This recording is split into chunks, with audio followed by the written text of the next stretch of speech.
Le damos la bienvenida a la presentación de antecedentes sobre pérdida y desperdicio de alimentos, como parte de la guía para la selección de cadenas de valor bajo un enfoque de pérdida y desperdicio de alimentos. Esta presentación introduce conceptos claves sobre pérdida y desperdicio de alimentos para crear una base común para quienes participen en el proceso de selección de cadenas de valor bajo este enfoque. La meta es poder permitir la activa incorporación de participantes en los distintos momentos de este proceso. Al final de esta presentación, usted estará en capacidad de identificar las 5 etapas principales de la pérdida y el desperdicio de alimentos, explicar los 2 tipos principales de pérdida y desperdicio de alimentos, así como dar ejemplos de los 4 tipos de factores o impulsores subyacentes de la pérdida y el desperdicio de alimentos. Finalmente, podrá sugerir maneras en que el enfoque de pérdida y desperdicio de alimentos se encaja en el trabajo actual de su organización para aprovechar sus fortalezas y prioridades de cara al abordaje de este tema. Desde un punto de vista global, cerca del 30% de los alimentos producidos se pierden o desperdician. También conocidas como pérdidas post cosecha, la pérdida de alimentos se da en las fases de la cadena de suministro que van desde la cosecha, sacrificio o pesca, pasando por el transporte y hasta la entrada al punto de comercialización. Por otro lado, el desperdicio se da desde la comercialización y hasta el consumo, pudiendo ser este en restaurantes o en el hogar. Conforme este alimento sale de la cadena de suministro, también se desperdician preciados recursos como la tierra, el agua, la mano de obra y los recursos energéticos. Sin embargo, estamos viendo una demanda creciente de alimentos y cada vez mayores presiones sobre nuestros recursos naturales. Al reducir la pérdida y el desperdicio de alimentos, podemos aspirar a sistemas alimentarios más resilientes, lo que nos plantea la posibilidad de lograr una serie de los objetivos de desarrollo sostenible, como sería el número 12 de la producción y el consumo sostenible. Además, colaboraríamos con la reducción de las emisiones de gases de efecto invernadero, lo que nos permitiría atacar el creciente problema del cambio climático y sus efectos. Por supuesto, para escalar soluciones a las que queremos llegar, se necesitará de innovación y participación del sector privado. Los productos se pierden o desperdician en una variedad de maneras, que pueden verse según el tipo de producto del que se trata, notando por ejemplo en el gráfico que las frutas y vegetales tienden a perderse más, mientras que existen menores pérdidas en cereales. Al mismo tiempo, dependiendo de la parte del mundo en la que estemos, esta pérdida también va a variar. Viendo más en detalle la cadena de suministro, podemos ver que el primer punto de pérdida de alimentos está en la cosecha. De ahí en adelante podemos ver evidencia de pérdidas en el almacenamiento, transporte y distribución. Y estos pueden verse como una sola unidad según el tipo de agrocadena en la que estemos, para finalmente también ver pérdidas en el procesamiento. A partir de aquí dejamos de tener pérdidas y empezamos a ver desperdicio de alimentos, el cual se da en el punto de venta al por menor o ventas minoristas y a nivel de consumo.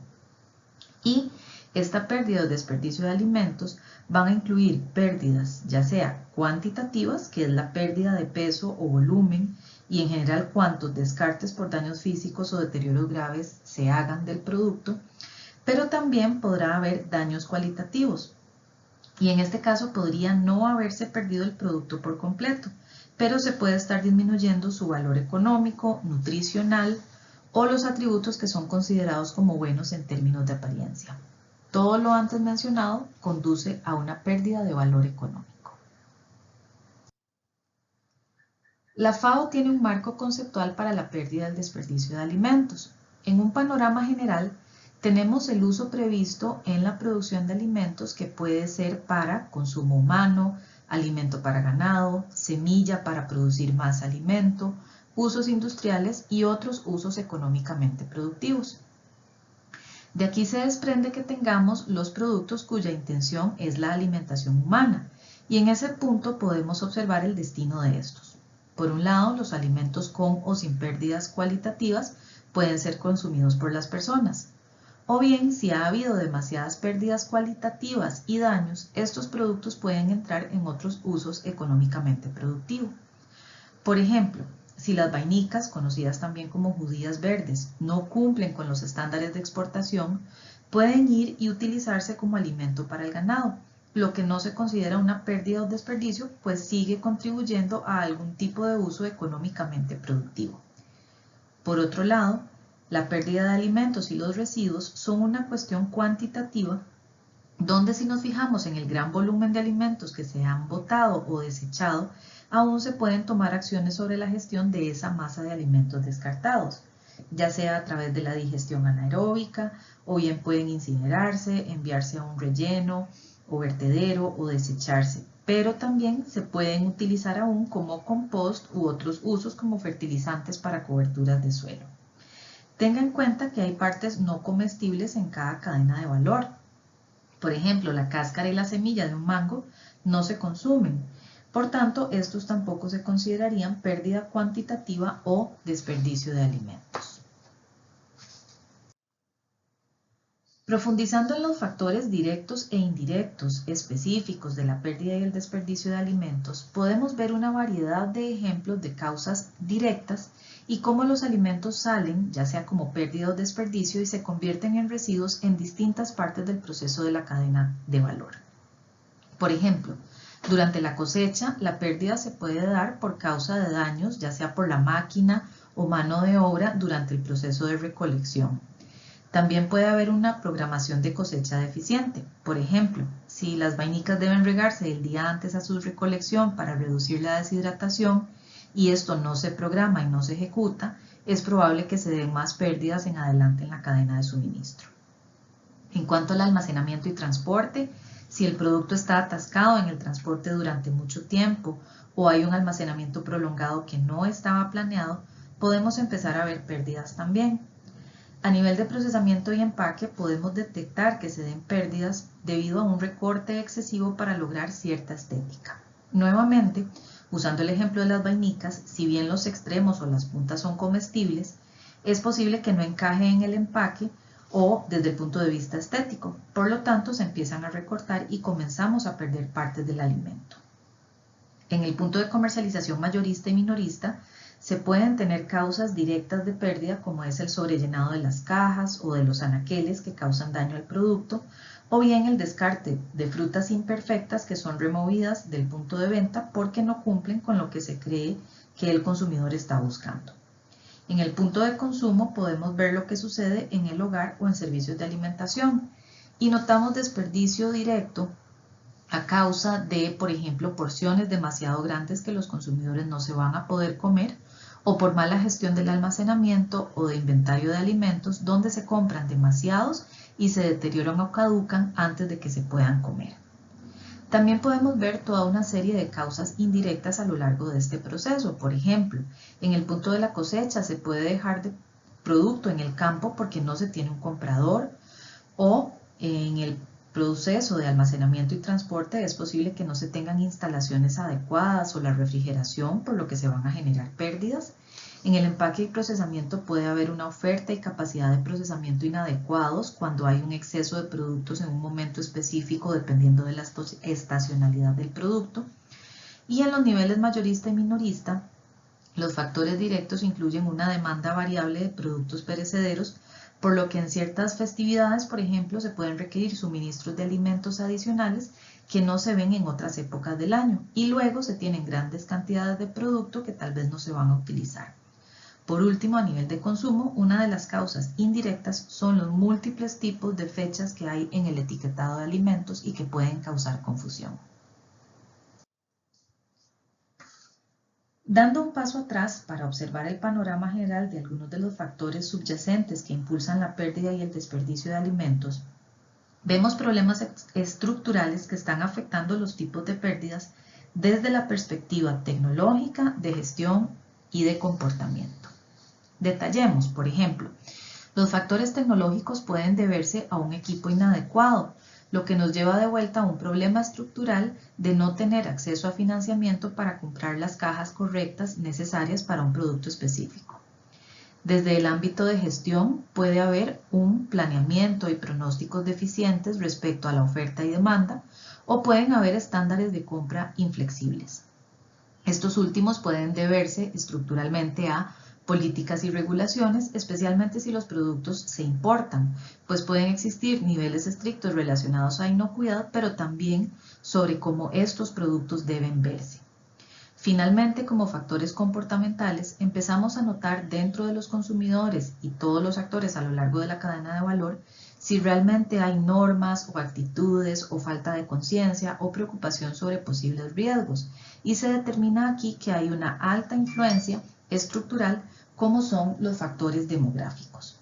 En todo caso, los alimentos están saliendo de la cadena de suministro debido al deterioro, la apariencia, calidades consideradas como no adecuadas o falta de un comprador. Quiero aprovechar este momento para presentar esta diapositiva sobre el contexto de pérdida y desperdicio de alimentos en el país. Esta es una diapositiva modelo y animo al líder del equipo de pérdida y desperdicio de alimentos para que llene esta diapositiva previamente. En general, esta es una gran oportunidad para comenzar a hacer una revisión de la literatura e investigación de datos secundarios para comprender lo que ya se sabe sobre la pérdida y el desperdicio de alimentos. Y esto permite empezar a resaltar dos cosas. Uno es que muy probablemente va a haber falta de datos existentes. Este es un tema de fondo muy importante, pues la pérdida y desperdicio de alimentos es un tema transversal de relevancia que tiene impacto en muchas áreas, pero no siempre tenemos los datos para respaldar la causa y el efecto de todos esos aspectos. Así que iniciar acá permite identificar lo que ya se conocía y luego cuáles son esas áreas en las que se tiene que profundizar más durante este proceso para compensar lo que aún no existe. Por otro lado, además de hacer esto a nivel país, también se puede empezar a hacer un abordaje a nivel regional, si está haciendo sobre todo esto para una parte específica de su país. Se puede asumir o se puede esperar que cuanto más detallado vaya siendo el estudio para una región, habrá menor cantidad de datos disponibles. Pero esto en sí es un hallazgo de lo que existe y lo que no existe y entonces de lo que se debe investigar.